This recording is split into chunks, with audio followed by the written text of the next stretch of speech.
যে রিভেন্স ক্ষোভ প্রকাশ করছেন, ডোনাল্ড ট্রাম্প ক্ষোভ প্রকাশ করছেন, নানা রকম কথাবার্তা বলছেন যে তুরস্ককে তারা সামলাইছে, নতুবা তারা ইরানের সাথে যুদ্ধে যোগ দিত, এরকম নানান রকম কথাবার্তা বলছে মুখে।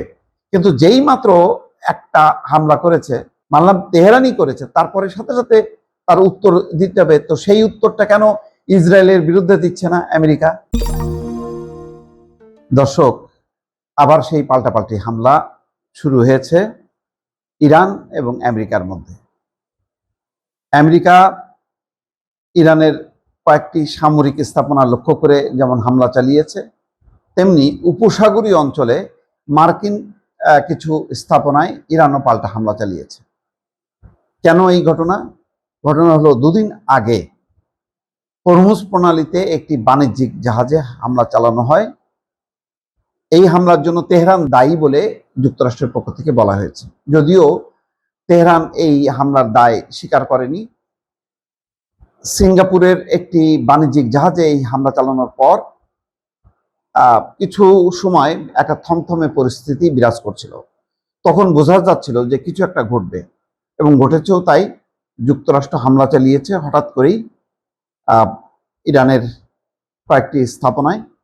তার জেরে আবার ইরান বলেছে তারাও পাল্টা হামলা চালিয়েছে। এই পাল্টাপাল্টি হামলার জেরে জেনেভায় যে কারিগরি দল দুই দেশের আলোচনা চালাচ্ছিল সমঝোতা চুক্তি চূড়ান্ত করার লক্ষ্যে, সেখানে একটা অনিশ্চয়তার কালো ছায়া পড়েছে এবং তেলের দাম কিছুটা বৃদ্ধি পেয়েছে বলে ওপেক জানিয়েছে।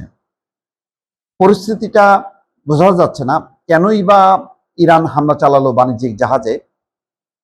সম্ভবত ইরান তার নির্ধারিত রুটের বাইরে জাহাজ চলাচলের পরিস্থিতিটাকে সামাল দেওয়ার জন্য বা একটা বার্তা দেওয়ার জন্য এমন একটা হামলা চালিয়েছে, যে হামলায় একটি জাহাজের একটি অংশ, ইঞ্জিন রুম ক্ষতিগ্রস্ত হয়েছে, কিন্তু কোনো প্রাণহানির ঘটনা ঘটেনি।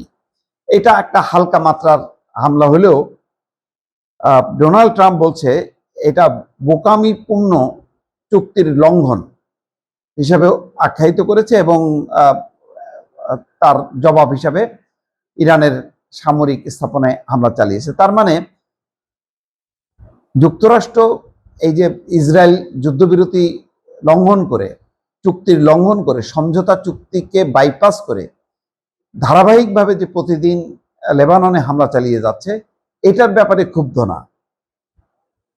মানে ইসরায়েল যে হামলা চালাচ্ছে এটার প্রতিরোধ করার ব্যাপারে তার কোনো পদক্ষেপ নেই। কিন্তু ইরান যদি কোনো সামরিক অভিযান চালায়, সেটা যদি যুক্তরাষ্ট্র এবং ইসরায়েলের স্বার্থ সম্পর্কিত নাও হয়, তারপরেও কিন্তু ছাড় দিচ্ছে না ইরানকে। তাহলে ইসরায়েলকে ছাড় দিচ্ছে, ইরানকে কেন ছাড় দিচ্ছে না? তার মানে যুক্তরাষ্ট্র ইসরায়েলের বিরোধিতা করলেও আসলে এক ধরনের এমন এক বিরোধিতা, মুখে মুখে সে বকা দিচ্ছে, কিন্তু ইসরায়েল তার লক্ষ্য চালিয়ে যাচ্ছে। অথচ এই সমঝোতা চুক্তির 14 দফার প্রথম লাইনটাই হচ্ছে লেবানন সহ সকল ফ্রন্টে যুদ্ধ বন্ধ করতে হবে।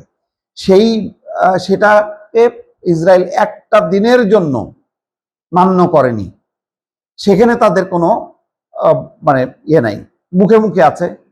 তারা বিরক্ত, ক্ষুব্ধ, যে রিভেন্স ক্ষোভ প্রকাশ করছেন, ডোনাল্ড ট্রাম্প ক্ষোভ প্রকাশ করছেন, নানা রকম কথাবার্তা বলছেন যে তুরস্ককে তারা সামলাইছে, নতুবা তারা ইরানের সাথে যুদ্ধে যোগ দিত, এরকম নানান রকম কথাবার্তা বলছে মুখে।